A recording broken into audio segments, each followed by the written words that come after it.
Hello again, and welcome to my Chapter 17 APUS History Review.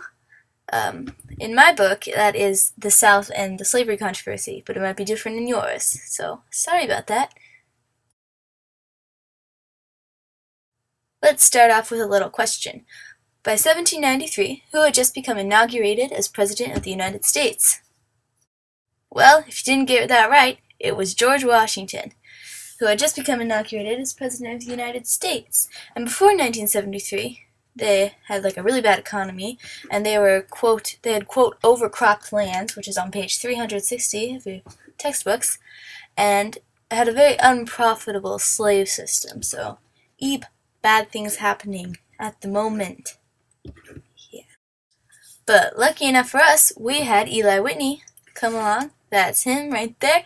And that gets us into our second question, which is, what did Eli Whitney invent? I really hope you guys get this one.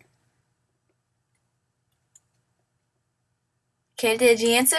Okay, well, the answer was the cotton gin, which really helped the progression of the cotton industry, and they went all the way to Florida. So the South, they had a really strict hierarchy. So basically what it was first were the plantation owners, who lived by a very strict code of morals based on honor, and then below them would be the free whites, who worked the lands themselves and were too poor to own the slaves. And below them were the poor whites, or the indentured servants, who worked as laborers without pay in exchange for passage to America. And then there were the free blacks, and then finally the slaves.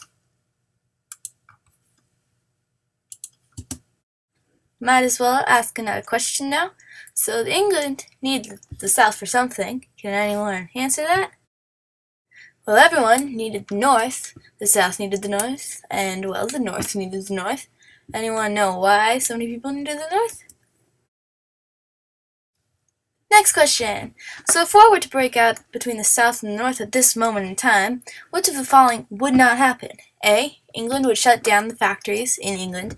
B. England would interfere with the war. C. The North would cut off the South completely. Or D. The South would cut off the North completely. Now here's a little fun fact. 1/5 of the whole British population actually depended on the cotton from the South. So, pretty important.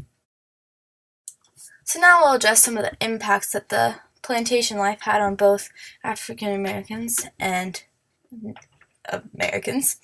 So the most obvious impact was on the African Americans, and their original culture was completely stripped of them.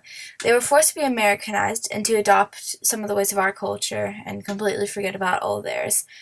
And the white people were able to have ever-growing plantations because, well, they had the slaves who could work in the fields all day and all night.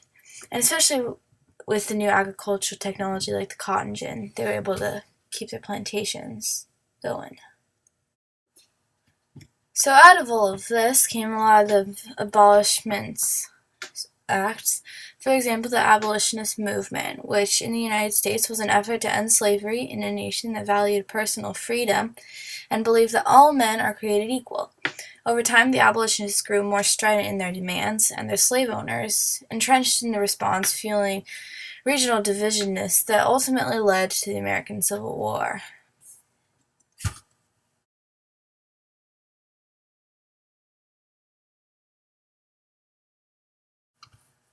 First, we'll talk about Von L. Phillips, sorry about the pronunciation, who thought that slavery was unprofitable and that there was a paternalism between the slave and the master, though there are many others who still claimed that slavery was very profitable.